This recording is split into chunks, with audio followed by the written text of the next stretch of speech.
Supreme court bar के इंतखाबात जो है पूरे मुल्क के वकला की और बहुत हलकों की कंसर्न हलकों की इस पर अहमियत होती है, इस पर नज़र लगती है, क्योंकि इसने माजी में बहुत अहम किरदार अदा किया हुआ है इस मुल्क की आइन की सुप्रीमेसी और अदालतों की आज़ादी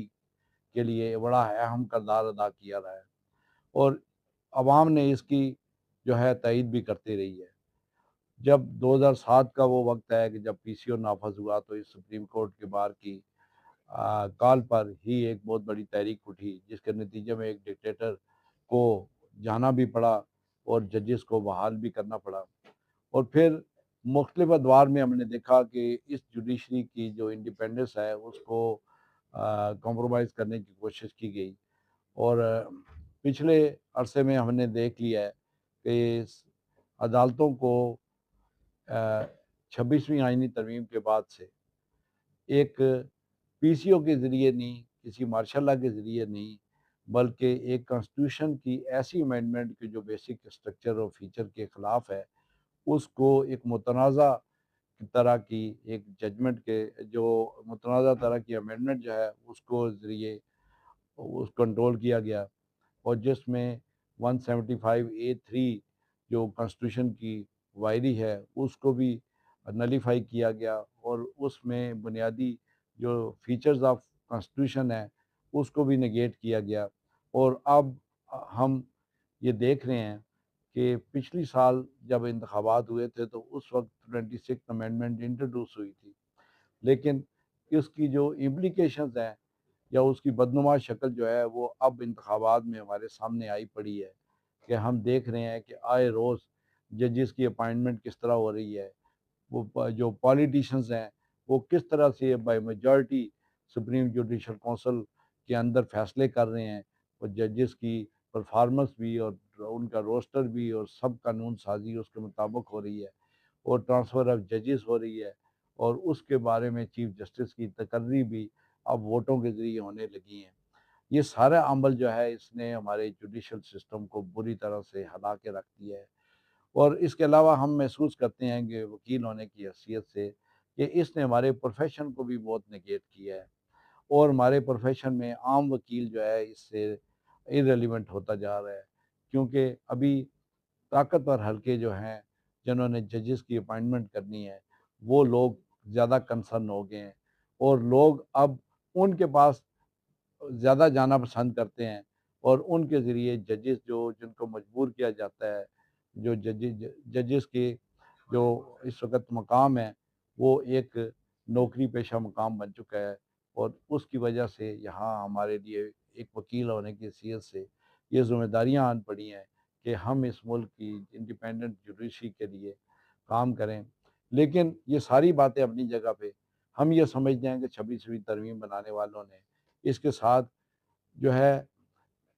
बार की डिपेंडेंस जो है ना उसको भी कायम कर दिया है और बार को भी कंट्रोल कर लिया है। अब इंडिपेंडेंट बार का भी तसव्वुर जो है वो ख़त्म हो गया है। अब बार जो है वो जो है गवर्नमेंट का एक लॉ मिनिस्ट्री के इदारे के तौर पे काम कर रही है। हमने गुज़श्ता टर्नओवर देखा कि जिस तरह से उन्होंने अपना गवर्नमेंट ने एक कैंडिडेट दिया और उसको इलेक्ट करवाया, इसी तरह से अब सरकारी कैंडिडेट जो है बनाए जाते हैं, वो इंट्रोड्यूस किए जाते हैं, उनके लिए सरकारी वसाइल फ़राहम किए जाते हैं और सरकारी वसाइल के बाद जो है उनको कामयाब कराने के लिए हर तरीका इख्तियार किया जाता है। हम आपको मीडिया के ज़रिए एड्रेस करते हैं कि हमने पूरे पाकिस्तान के एक से ज़्यादा दफ़ा लोगों के साथ अपने वकला के साथ रब्ता किया है। अब वकला का शऊर जो है वो बिल्कुल अपना बेदार है और वकला की बहुत बड़ी अक्सरियत जो है हमारे हमें सपोर्ट कर रही है और हम ये समझते हैं कि ये इलेक्शन हम बड़े वाज़ेह अक्सरियत के साथ जीतने वाले हैं। लेकिन हम इस मौके पे जो इलेक्शन का प्रोसेस है उसके बारे में अपने तहफ़्फ़ुज़ात रखते हैं। सबसे पहली बात ये कि लास्ट ईयर हमारे डिक्लेयर्ड जो कैंडिडेट्स थे, जो रिटर्न कैंडिडेट थे, कामयाब हो चुके थे, जिनका नोटिफ़िकेशन हो चुका था। एक सिंध से मलक खुशहाल साहब नायब सदर के कैंडिडेट थे और दूसरा हबीब कुरैशी साहब मेरे साथ अभी बैठे हैं। ये केपी से इलेक्ट हो गए थे, नोटिफ़ाइड हो चुके थे। इनको जो है एक रीकाउंटिंग की दरख्वास्त दिलवा कर उसके बाद इनको डी नोटिफाई कर दिया गया। और इसके अलावा बहुत सारी शिकायत इससे पहले हमारे एग्जेक्टिव के मेंबर्स के खिलाफ भी, ये इससे पहले चंद सालों से पहले कभी नहीं हुआ, लेकिन अब ये प्रैक्टिस सुप्रीम कोर्ट बार में भी आने लगी है। सुप्रीम कोर्ट बार के इस सिलेक्शन को ट्रांसपेरेंट करने के लिए हमने आज से 3 माह पहले एक एप्लीकेशन गुजारी थी कि मैंने खुद एप्लीकेशन सबमिट की थी एग्जेक्टिव बॉडी को, सुप्रीम कोर्ट से गुजारिश की थी कि ये आपकी बार इलेक्शन जो है बायोमेट्रिक से कराया जाए। और बायोमेट्रिक के अलावा मैंने दरख्वास्त की थी कि जो appointment of chairman election board है वो विद द कंसेंट कराया जाए, वो ऐसे चेयरमैन को बनाया जाए जो एक्सेप्टेबल टू ऑल कैंडिडेट्स हो।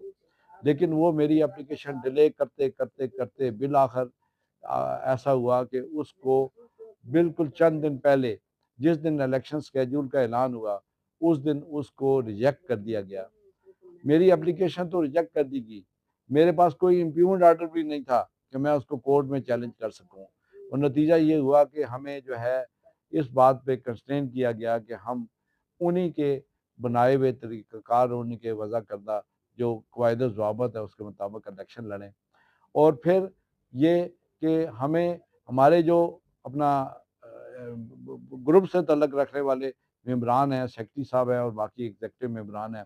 उन्होंने वहाँ अपोज किया कि आप इसमें कोई भी चेयरमैन इलेक्शन बोर्ड बनाएं, ऐसा बनाएं कि जो एक्सेप्टेबल हो। लेकिन उस बात को भी जो है रिजेक्ट कर दिया गया और बाय मेजॉरिटी हम पर ये अपना ऐसे अपना चेयरमैन इलेक्शन बोर्ड को बना दिया गया जो जिसके बारे में हमें तहफ़्फ़ुज़ात हैं। और दूसरी बात ये कि उसके बाद मैंने एक एप्लीकेशन भी दी जिसमें ये कहा गया कि इसको रिकंसिडर किया जाए और ऐसे चेयरमैन को बनाया जाए जो हमें भी एक्सेप्टेबल हो। हमें वर्बली ये कहा गया कि आप चंद नाम दे दें जो नाम जो है एक्सेप्टेबल हों प्रेसिडेंट मौजूदा जो है सिटिंग प्रेसिडेंट की तरफ से। मेरे मेरे बिहाफ पे नहीं लेकिन मुख्तलिफ लोगों के बिहाफ पे कुछ नाम जो है हमें कहा गया कि उनको कंसिडर किया जा रहा है। लेकिन हमें पता चला कि कल जो मीटिंग हुई है उसमें ऐसी कोई तजवीज़ ज़ेर गौर ही नहीं आई और हमें ये कहा गया कि ठीक है, जो चेयरमैन इलेक्शन बोर्ड हैं उन्हीं के साथ आप जो है मामलात को चलाएँ। और फिर इसमें ये एक बड़ी ज़रूरी बात मैं आपसे अर्ज़ करना चाहता हूँ कि जब ये इलेक्शन शेड्यूल आना था उससे पहले जो मेरे अपोनेंट ग्रुप के लीडर हैं एहसन मोहन साहब, उन्होंने मुझे बुलाया और ये कहा कि भई हम यहाँ ऐसा कोई अपना कोड ऑफ कंडक्ट बनाना चाहते हैं कि जिसके ज़रिए जो इलेक्शन ट्रांसपेरेंट हो। और वो ट्रांसपेरेंट इलेक्शन का तरीका ये है कि हम ऐसा हम खानों पे पाबंदी लगा रहे हैं, किसी तरह की हाई टी नहीं होगी, कोई लंच नहीं होगा, कोई डिनर नहीं होगा, कोई अपना किसी जगह मार्की में, किसी जगह होटल में ये काम नहीं होगा क्योंकि ये बहुत महँगा हो गया है। और कोई इश्तिहार वगैरह जो है नहीं लगाए जाएँगे, किसी तरह के भी इश्तिहार नहीं लगाए जाएँगे। और मुझे पूछा गया लेकिन मैंने ये कहा कि अगर ये आप किस हैसियत से आप करना चाहते हैं? उन्होंने कहा हम पाकिस्तान बार काउंसिल की तरफ से करना चाहते हैं और आपसे सिर्फ हम जो है कंसेंट लेते हैं। मैंने अर्ज़ किया कि अगर आपने ये बाय ऑपरेशन ऑफ लॉ ही करना है तो फिर मेरी कंसेंट तो फिर इर्रेलेवेंट है। उसमें हारून साहब को मेरा ओपोनेंट उनको कहा गया था कि उनको वो भी होंगे लेकिन वो मौजूद नहीं थे। एनी हाउ वो नोटिफिकेशन जारी हो गया पाकिस्तान बार काउंसिल का और उस नोटिफिकेशन की पर्सनल्स में जो है चेयरमैन इलेक्शन बोर्ड जो अपॉइंट किए गए उन्होंने भी एक सर्कुलर जारी कर दिया और उन्होंने कहा कि जनाब ये पाबंदी है, इश्तिहारों पर भी पाबंदी है, खानों पर भी पाबंदी है। लेकिन मैंने ये देखा कि मुतअद्दिद दफ़ा प्रोग्रामों में मेरे अपोनेंट ग्रुप्स ने जो है वो कोयटा में भी फंक्शन किए, सरीना होटल में किए, 5 स्टार होटलों में यहाँ फंक्शंस हो रहे हैं और सारी अपना महँगे होटलों में और मार्कियों में वहाँ फंक्शन हो के उनके अपने वज़ा करदा जो असूल है उनकी खिलाफ वर्जी हो रही है। और उसके बाद जो है हमने देखा कि इश्तिहार भी लगे हुए हैं और ये सारी जो अपना इसकी हमारे पास डॉक्यूमेंट्री एविडेंस भी मौजूद है। कोयटा के सरीना होटल का जो फंक्शन है उस फंक्शन में जनाब बॉन साहब ने खुद भी शिरकत की और तकरीर फरमाई और अपने पैनल को इंट्रोड्यूस किया। और इसी तरह कराची के में भी उन्होंने अपने पूरे पैनल को इंट्रोड्यूस किया। इस्लामाबाद में भी इसी तरह मार्कियों में, होटलों में प्रोग्राम हो रहे हैं। आज तक एक भी ऐसी बात नहीं है जो खिलाफवर्जी के तौर पे हमसे एट्रीब्यूट की जा सके। आज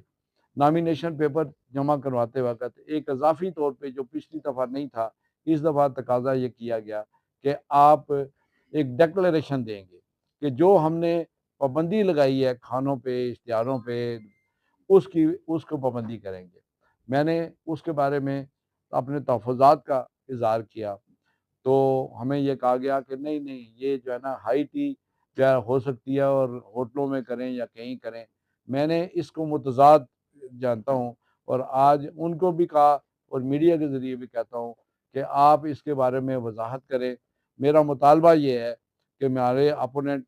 सदर सेक्रेटरी को भी हमारे सामने बिठाया जाए, एक एसओपी बनाया जाए और मिलकर तफ़सील के साथ एक ऐसा डिक्लेरेशन तैयार हो जिस पे वो भी दस्तखत करें, हम भी दस्तखत करें और वो जो चीज़ें हैं उनको हम जो है उसके बाद पाबंदी करें और उस पर अमल दरामद किया जाए। हमें इस बात का शदीद एहसास है कि हमें नोटिस जारी किए गए हैं कि भाई आप इसकी पाबंदी करें और हम कानून के, क्योंकि कानून रूल ऑफ लॉ के लोग हैं, हम अपनी कानून की पाबंदी कर रहे हैं। हम गैदरिंग को, बड़ी गैदरिंग अवॉइड कर रहे हैं। लेकिन ये सिलसिला अगर ये मुतालबा ना माना गया तो फिर हम अपनी कैंपेन और गैदरिंग वो करते रहेंगे। हम जो है कभी इस बात को लाइक नहीं करते और हमेशा अपना इस बात को डिस्करेज करेंगे कि इस बार के इलेक्शन में पैसे को फेंका जाए और पैसे की बुनियाद पर इलेक्शन लड़ा जाए। ये हमारे असूलों के ख़िलाफ़ है, क्योंकि हम अपने नैरेटिव की बुनियाद पर इलेक्शन लड़ते हैं और हमारा नैरेटिव लोगों के अंदर एक बहुत पज़ीराई है, लोग उसको पसंद करते हैं और हम समझते हैं कि इस मुल्क में जो जुडिशरी का हाल हो गया है, जिस तरह जुडी अपना बार को अपना कंट्रोल कर लो, बारों को कंट्रोल कर दिया गया है, जिस तरह यहाँ जो जजेस इंडिपेंडेंट माइंड के हैं, वो अपना कंस्ट्रेन हो गए हैं और वो अपनी पिटीशन लेके अब अदालतों का रुख कर रहे हैं। ऐसे हालात में लोग जो हैं हमसे कोई उम्मीद बांधे हुए हैं, हमारी तरफ रजू कर रहे हैं, हमें वोट देना चाहते हैं, हमारी सपोर्ट कर रहे हैं और उसको मुख्तलिफ़ तरीक़ों के साथ कंट्रोल किया जा रहा है और मुख्तलिफ़ ऐसे ज़राए इख्तियार किए जा रहे हैं कि जिस ज़राए से इस इलेक्शन के ट्रांसपेरेंट होने के बारे में हमें शदीद शकूक व शुबहात हैं। लास्ट ईयर ऐसा हुआ था कि हमारे, ये मैं वाज़ेह करना चाहता हूँ कि मुख्तलिफ़ पोलिंग स्टेशन, तकरीबन 18 के लगभग पोलिंग स्टेशन हैं मुख्तलिफ़ मुल्क में फैले हुए और वहाँ की काउंटिंग जो है वो बैग्स बनकर यहाँ आते हैं। वो ट्रांसमिशन जो है उसके अंदर बाज़ दफ़ा ऐसा होता है कि लास्ट टाइम भी जिस तरह हुआ है कि वहाँ का रिज़ल्ट और था और यहाँ रिकाउंटिंग की जब की गई तो यहाँ के रिज़ल्ट जो है तब्दील हुए हुए थे और उसकी ट्रांसमिशन के बारे में कोई ट्रांसपेरेंसी नहीं है।